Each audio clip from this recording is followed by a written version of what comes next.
देवभूमि live में मैं हूं आपके साथ संगीता वंशी। बुलेटिन की शुरुआत करेंगे बड़ी खबर के साथ। बड़ी जानकारी आप तक पहुंचा देते हैं।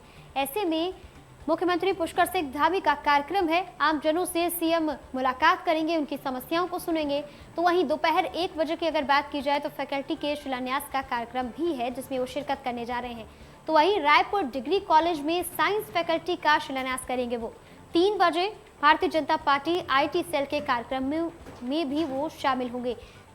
सीएम पुष्कर सिंह धामी के कार्यक्रमों को लेकर के क्या कुछ जानकारी है, क्या कुछ अपडेट है, वो आप तक पहुंचा रहे हैं। किस तरीके से पूरे कार्यक्रम को लाइन अप किया गया है, इसकी जानकारी आपको दे रहे हैं।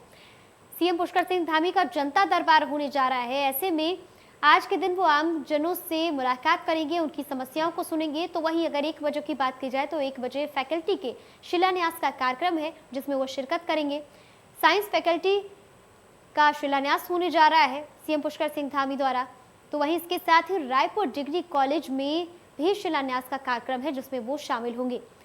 सीएम पुष्कर सिंह धामी के कार्यक्रम को लेकर के जानकारी बता रहे हैं, आप तक पहुंचा रहे हैं, जहां पर आम जनों से आज वो मुलाकात करेंगे, उनकी समस्याओं को सुनेंगे और उसके निवारण के लिए आदेश देंगे। तो वहीं की जाए तो फैकल्टी के शिलान्यास कार्यक्रम में वो शामिल होंगे। तो वहीं साइंस फैकल्टी का शिलान्यास कार्यक्रम है वो, जिसमें वो शामिल होने जा रहे हैं। रायपुर डिग्री कॉलेज में शिलान्यास का कार्यक्रम है। वहीं इसके साथ ही आपको बता दें कि ये जनता दरबार जो सीएम पुष्कर सिंह धामी द्वारा लगाया जा रहा है, यहाँ पर जनता अपनी समस्याओं को लेकर आएगी, समस्याओं को सुनेंगे सीएम और उस कारण के लिए आदेश देंगे। रायपुर डिग्री कॉलेज में ये कार्यक्रम होने जा रहा है। बीजेपी IT सेल के कार्यक्रम में भी वो शिरकत करेंगे आज। तो आज के दिन सीएम पुष्कर सिंह धामी के कार्यक्रम किस तरीके से लाइन अप किए गए हैं, ये आप तक बता रहे हैं। सबसे पहले वो जनता दरबार में शामिल होंगे, जहां पर आमजनों से मुलाकात करेंगे। आमजन से मुलाकात के बाद आमजन अपनी समस्याएं सुनाएंगे उनको, जिसके निवारण के लिए वो आदेश देंगे। तो वहीं 1 बजे फैकल्टी के शिलान्यास का कार्यक्रम है, वहां पर वो शामिल होंगे। साइंस फैकल्टी के शिलान्यास का कार्यक्रम है, जिसमें वो शिरकत करेंगे। तो उसके साथ ही बीजेपी IT सेल का भी एक कार्यक्रम है, जहां पर वो जाएंगे और उनके साथ आला अधिकारी भी इस दौरान मौजूद रहेंगे, कार्यकर्ता मौजूद रहेंगे, कार्यकर्ताओं से बातचीत करेंगे, मुलाकात करेंगे।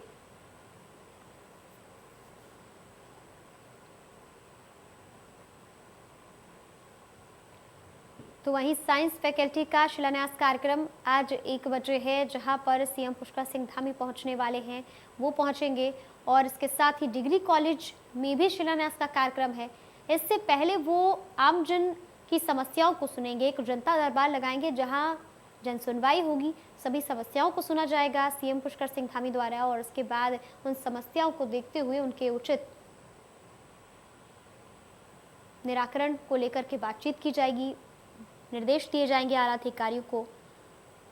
तो आज के कार्यक्रम में क्या कुछ खास रहने वाला है, वो आपको बता रहे हैं। सबसे पहले सीएम पुष्कर सिंह धामी जनता दरबार लगाएंगे और यहाँ पर आमजनों की समस्याओं से रूबरू होंगे, समस्याओं को सुनेंगे। तो वहीं 1 बजे की अगर बात की जाए तो फैकल्टी के शिलान्यास का कार्यक्रम है, साइंस फैकल्टी के शिलान्यास का कार्यक्रम है, जिसमें वो शामिल होंगे। तो वहीं इसके बाद अगर बात की जाए बीजेपी IT सेल के कार्यक्रम की, तो बीजेपी IT सेल की तरफ से एक कार्यक्रम का आयोजन होना है, जिसमें सीएम पुष्कर सिंह धामी सम्मिलित होंगे।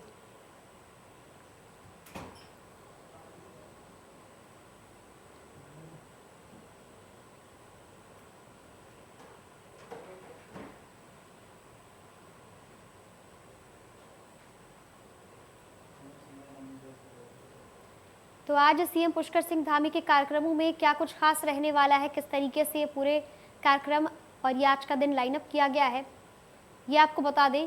सबसे पहले जनता दरबार लगाएंगे सीएम पुष्कर सिंह धामी। जनता दरबार में जन समस्याओं को सुनेंगे, जनता अपनी अपनी समस्याओं को रखेंगे, फिर चाहे वो बिजली, पानी, सड़क हो या फिर शिक्षा से जुड़ी समस्याएं हैं, वो अपनी समस्याओं को रखेंगे और सीएम पुष्कर सिंह धामी उन समस्याओं को सुनते हुए उनका उचित निवारण के लिए आदेश देंगे। तो वहीं इसके बाद अगर बात की जाए 1 बजे की, तो 1 बजे साइंस फैकल्टी का शिलान्यास कार्यक्रम है, शिलान्यास कार्यक्रम में वो शामिल होंगे। तो वहीं इसके बाद बीजेपी IT सेल का भी आज कार्यक्रम है, जिसमें वो सम्मिलित होंगे। तो वहीं ये 3 बड़े-बड़े कार्यक्रम हैं, जिनमें आज वो शामिल हो सकते हैं, शामिल होंगे। अलग-अलग कार्यक्रम में अलग-अलग लोगों से बातचीत होगी। तो ऐसे में कई आला अधिकारी भी इस दौरान मौजूद रहेंगे, बीजेपी IT सेल के आला अधिकारी मौजूद रहेंगे। कई अहम मुद्दों को लेकर के वो वहाँ पर उन्हें जानकारी दे सकते हैं, चर्चा कर सकते हैं।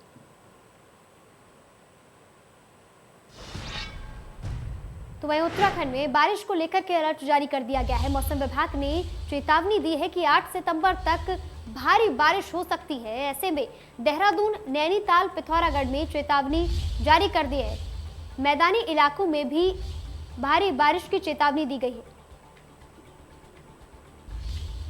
तो वहीं मौसम विभाग की तरफ से क्या कुछ कहा जा रहा है, क्या कुछ अनुमान लगाया जा रहा है, ये आपको बता दें। 8 सितंबर तक भारी बारिश की चेतावनी जारी की गई है मौसम विभाग द्वारा। ऐसे में नैनीताल, पिथौरागढ़ शामिल हैं, जहां पर भारी बारिश हो सकती है आने वाले समय में।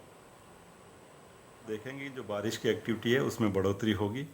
तो 4, 5, 6 और 7 तारीख तक की अगर बात कर लूँ, करीब 8 तारीख तक भी जो है, तो ये आगे जो 3 से 4 दिन आने वाले हैं, 4 तारीख से लेकर 7 तारीख तक खासकर अगर बात करें तो जो बारिश की एक्टिविटी है वो बढ़ेगी। डिस्ट्रीब्यूशन की अगर बात करें तो मैं ये कहूँगा कि अनेक जगहों में 4 तारीख में, और फिर 5, 6 और 7 तारीख की अगर बात कर लें तो उसमें जो है ज़्यादातर जगहों में हल्की से मध्यम बारिश जो है वो देखने को मिलेगी।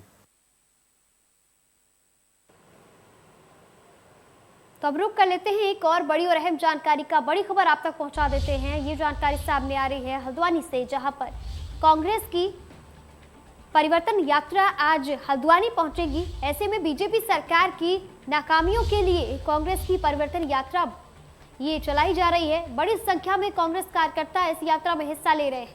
यात्रा के स्वागत में बाइक रैली भी निकाली जा रही है कांग्रेस पार्टी की तरफ से। तो वहीं देर शाम रामलीला मैदान में जनसभा का आयोजन भी होना है। बड़ी जानकारी आप तक पहुंचा रहे हैं। ऐसे में एक रैली भी निकाली जाएगी कांग्रेस पार्टी की तरफ से। देर शाम को अगर बात की जाए तो रामलीला मैदान में जनसभा भी आयोजित की जाएगी। तो वहीं बड़ी जानकारी परिवर्तन यात्रा को लेकर के है। आज हल्द्वानी पहुंचेगी ये यात्रा। सरकार की नाकामियों को गिनाने के लिए कांग्रेस परिवर्तन यात्रा शुरू कर रही है, जिसका सफर अब पहुंचेगा हल्द्वानी में, और इसके बाद वहां पर स्वागत में, कांग्रेस के स्वागत में एक रैली भी निकाली जानी है, बाइक रैली। देर शाम को रामलीला मैदान में जनसभा का आयोजन होगा इसके बाद, जहां पर जनसभा को संबोधित किया जाएगा। बड़ी जानकारी आपको पहुंचा रहे हैं परिवर्तन यात्रा से जुड़ी हुई। कांग्रेस की परिवर्तन यात्रा अब हल्द्वानी पहुंचेगी। हल्द्वानी में क्या कुछ खास रहने वाला है, जहां पर परिवर्तन यात्रा में कांग्रेसी सरकार की नाकामयाबियों को गिनाएंगे, और इसके साथ ही इस पूरी परिवर्तन यात्रा में भारी मात्रा में युवा कार्यकर्ता शामिल हो रहे हैं, और इस स्वागत में बाइक रैली भी निकाली जा रही है। देर शाम रामलीला मैदान की बात की जाए तो वहां पर जनसभा का भी आयोजन होना है। बड़ी खबर लगातार बनी हुई है आपकी टीवी स्क्रीन पर, जहां पर कांग्रेस की परिवर्तन यात्रा का जो सफर है वो शुरू हुआ था, और अब ये सफर पहुंच चुका है हल्द्वानी। हल्द्वानी के पड़ाव पर पहुंचा है ये, और यहां पर बड़ी संख्या में कांग्रेसी कार्यकर्ता शामिल होंगे, मौजूद होंगे, युवा कार्यकर्ता शामिल होंगे, और इनके स्वागत में बाइक रैली भी निकाली जानी है। देर शाम रामलीला मैदान में एक जनसभा का भी आयोजन होना है। बड़ी जानकारी आप तक पहुंचा रहे हैं कांग्रेस की परिवर्तन यात्रा को लेकर के। परिवर्तन यात्रा की शुरुआत हुई थी, जहां पर आगामी चुनाव को देखते हुए अपने सभी मुद्दों को बनाने में लगी हुई है कांग्रेस, और इसी बीच परिवर्तन यात्रा में सरकार की नाकामयाबियों को भी गिना रही है। फिर चाहे वो बेरोजगारी हो, भ्रष्टाचारी जैसे मुद्दों को लेकर के कांग्रेस लगातार सक्रिय बनी हुई है। तो देर शाम रामलीला मैदान में एक जनसभा को भी संबोधित करेंगी। तो वहीं कांग्रेस की परिवर्तन यात्रा पर बीजेपी ने निशाना साधा है। बीजेपी के पूर्व प्रदेश महामंत्री गजराज बिष्ट ने कहा कि बीजेपी की जन आशीर्वाद यात्रा में जनता के अपार समर्थन से साफ हो चुका है कि उत्तराखंड की जनता बीजेपी को सत्ता में लाने का मन बना चुकी है। लिहाजा कांग्रेस की परिवर्तन यात्रा से कुछ होने वाला नहीं है, क्योंकि जनता ने जो कुछ भी चुना है वो जनता के लिए सही होगा, और जनता ने हमेशा ही परिवर्तन करना चाहा है। 2017 में भी परिवर्तन किया।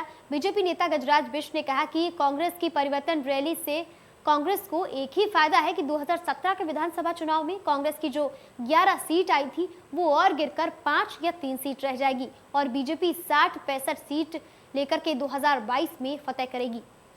तो वहीं बीजेपी ने कांग्रेस पर निशाना साधते हुए कहा है कि इस कांग्रेस की परिवर्तन यात्रा से कोई फायदा नहीं होने वाला है, और आने वाले समय में केवल एक ही बात हो सकती है कि जो सीटें मिली थी 11, अब वो घट करके 3 या 5 रह जाएंगी, लेकिन बीजेपी इस बार 60 से 65 सीटों पर परचम लहराएगी और दोबारा सरकार बनाएगी।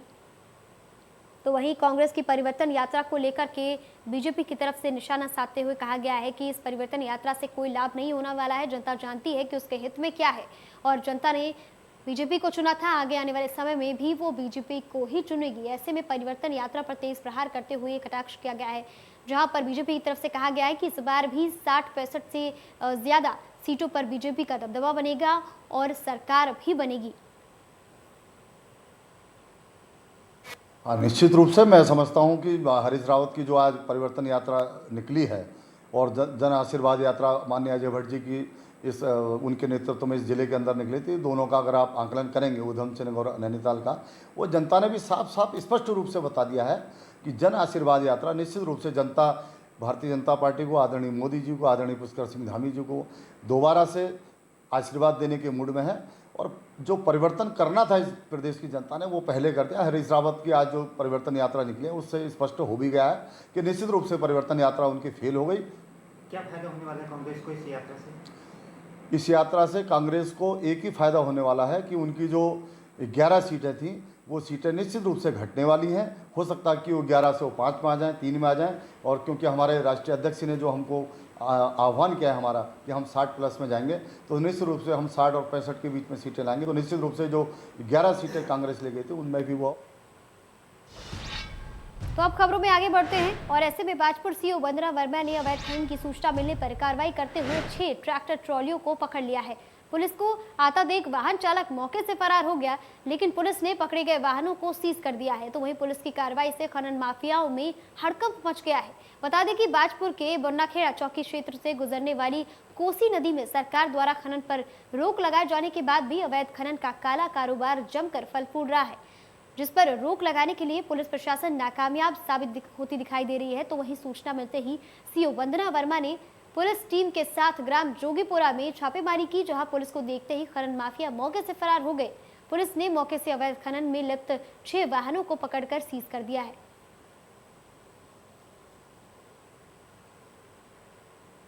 बन्नाखेड़ा क्षेत्र में शिकायतें मिल रही थी कि ये अवैध खनन चल रहा है। आज भी शिकायतकर्ता की सूचना पर हम लोग यहाँ पहुँचे और 6 ट्रैक्टर हम लोगों ने मय माल के साथ बरामद किए हैं। सभी को हम लोग दाखिल करके आगे की कार्रवाई कर रहे हैं। तो अब खबर श्रीनगर गढ़वाल से, जहां पर मिशन 2022 का बीजेपी ने आगाज कर दिया है और ऐसे में बीजेपी ने जन आशीर्वाद रैली निकालनी शुरू कर दी है। सीएम धामी ने रैली का शुभारंभ किया है। अब ये रैली अलग अलग जगह पर जाएगी। मदन कौशिक, धन सिंह रावत इस रैली के दौरान, शुभारंभ के दौरान मौजूद रहे। तो वहीं सतपाल महाराज भी मौजूद थे। जनता के सामने रिपोर्ट कार्ड भी पेश किया गया। श्रीनगर के लोगों को सीएम ने सौगात दी है। बस अड्डे में अब पार्किंग की सुविधा मुहैया कराएगी सरकार। तो वहीं 2 ऑक्सीजन प्लांट भी लगाए जाएंगे। श्रीनगर नगर निगम बनाने की घोषणा भी की गई है। तो आशीर्वाद रैली का शुभारंभ कर दिया गया है और अब ये अलग अलग जगहों पर ये रैली निकाली जाएगी, अलग अलग पड़ाव पर पहुंचेगी, जहां पर सभी विकास कार्यों को लेकर के जनता तक बात पहुंचाई जाएगी कि कितने विकास कार्य हुए, रिपोर्ट कार्ड पेश किया जाएगा। तो ऐसे में श्रीनगर के लोगों को सीएम ने सौगात दी है। बस अड्डे पर अब पार्किंग की सौगात मिली है। बस अड्डे पर पार्किंग की सुविधा मुहैया होगा करवाई जाएगी। तो इसके साथ ही ऑक्सीजन प्लांट भी लगाए जाएंगे और श्रीनगर को अब नगर निगम बनाने की योजना बनाई जा रही है। बीजेपी ने जन आशीर्वाद रैली की शुरुआत कर दी है। इसका शुभारंभ खुद सीएम ने किया है। सीएम पुष्कर सिंह धामी ने इसका शुभारंभ किया है और इसके साथ ही इस दौरान धन सिंह रावत भी मौजूद रहे। तो वहीं श्रीनगर के लोगों ने सीएम का जमकर स्वागत किया है और इसके साथ ही सीएम ने श्रीनगर के लोगों को बड़ी सौगात दी है, जहां पर अब बस अड्डे पर पार्किंग की सुविधा उपलब्ध करा दी जाएगी और इसके साथ ही ऑक्सीजन प्लांट भी लगाया जाएगा और श्रीनगर को आने वाले समय में नगर निगम बनाने की योजना बनाई जा रही है। वो बजट करोड़ों में, हजारों करोड़ रुपए में होता है और नगर निगम बनने के बाद जो श्रीनगर में आप चाहते हैं वो विकास की संभावनाएं आगे नगर निगम बनने के बाद आप देखेंगे तो देखने में लगेगा ये बहुत पहले क्यों नहीं हुआ था और आज इतने दिनों बाद हुआ। तो धन सिंह जी को इसका श्रेय पूरे रूप में जाना चाहिए। इसके लिए मैं धन सिंह जी को बहुत बधाई और शुभकामनाएं। कि नगर पालिका क्षेत्र का सीमा विस्तार किया जाए, उसको जो है नगर पालिका को अब नगर निगम के रूप में जो है आगे उसका सीमा विस्तार किया जाएगा और साथ ही जो है यहाँ पर पानी की समस्याओं के लिए भी निदान किया जाएगा। अन्य जो कुछ सड़कों के क्षेत्र में है, अन्य क्षेत्रों में है, जो भी हमने घोषणाएं की हैं जल्दी से जल्दी वो धरातल पर आएंगी, उन घोषणाओं को मूर्त रूप दिया जाएगा। पहली बार देखिए पहाड़ के अंदर इतना बड़ा काम मोदी जी के नेतृत्व में रेल बनाने का हो रहा है, भारत के प्रधानमंत्री जी के नेतृत्व में। तो कांग्रेस के पास और कोई काम नहीं है, जो काम हो रहे हैं वो कहते हैं कि हम उनको। तो वहीं आशीर्वाद यात्रा की शुरुआत भले ही श्रीनगर गढ़वाल से हुई हो, पर प्रदेश अध्यक्ष से लेकर के सीएम ने प्रधानमंत्री नरेंद्र मोदी का जिक्र इसमें चुनाव आने वाले और 2022 के चुनाव में राजनीतिक रूप से ये चुनाव पूरे देश के लिए बहुत महत्वपूर्ण चुनाव है। ये चुनाव कोई सामान्य पार्टियों का चुनाव नहीं है। ये चुनाव कोई ऐसा नहीं है कि भारतीय जनता पार्टी और अन्य जो विरोधी दल है उनका चुनाव। ये चुनाव इसलिए महत्वपूर्ण है भाई बहनों मित्रों कि एक तरफ वो सारे लोग आज चुनाव लड़ रहे हैं, वो लोग जो केवल हार जीत की बात नहीं करते, जो चुनाव में केवल लोकतांत्रिक मूल्यों की बात नहीं करते, जो चुनाव में आकर केवल योजनाओं की बात नहीं करेंगे, वो लोग जो केवल बात क्या करते हैं, हमें नरेंद्र मोदी जी को हराना है। इसके अंदर जब से मोदी सरकार आई है, मोदी पार्ट 1, मोदी पार्ट 2, देखिए इससे पहले भी देश के अंदर सरकारें थी। इस हिंदुस्तान के अंदर, आजाद भारत के अंदर पिछले 70 सालों में, अगर हम इन 70 सालों की बात करें तो 55 से 60 वर्षों तक लगातार इस देश के अंदर एक पार्टी का शासन रहा है, और एक पार्टी का शासन और एक परिवार का शासन रहा है। कभी भी देश के साथ कभी न्याय की बात नहीं हुई है, कभी गरीब की गरीबी दूर करने की बात नहीं हुई है, कभी अशिक्षा को शिक्षा में बदलने की बात नहीं हुई है। बात हुई है तो देश के अंदर केवल और केवल तुष्टीकरण की बात हुई है। केवल तुष्टीकरण, केवल ऐसा काम जो केवल समझौता करने का काम हुआ है। देश के साथ, देश की जनता के साथ, देश की अशिक्षा के साथ, देश की गरीबी के साथ लगातार समझौते पर समझौता करने का काम हुआ है। देश के अंदर अगर विकास की बात हुई है तो देश के अंदर 2014 में जब से मोदी जी की सरकार बनी है, उनके नेतृत्व में जो है लगातार देश में विकास की गंगा आगे बढ़ी है। तो वहीं कांग्रेस के राष्ट्रीय महासचिव और उत्तराखंड के पूर्व मुख्यमंत्री हरीश रावत ने बीजेपी पर बड़ा सनसनीखेज आरोप लगाया है। हरीश रावत ने कांग्रेस की परिवर्तन यात्रा में तेजाब हमला होने की आशंका जताई है। तो वहीं कांग्रेस के प्रदेश संगठन महामंत्री मथुरा दत्त जोशी ने हरीश रावत के ट्वीट का समर्थन किया है। मथुरा दत्त ने कहा कि हरीश रावत पार्टी के बहुत बड़े नेता हैं और वो जो कुछ भी कहेंगे वो सब तथ्यों के आधार पर ही होगा, पर बीजेपी इन आरोपों पर कटाक्ष करती दिखी है। कैबिनेट मंत्री गणेश जोशी ने कहा कि हरीश रावत की उनकी पार्टी में कोई पूछ नहीं है, इसलिए ये सब वो सुर्खियों में बने रहने के लिए कर रहे हैं।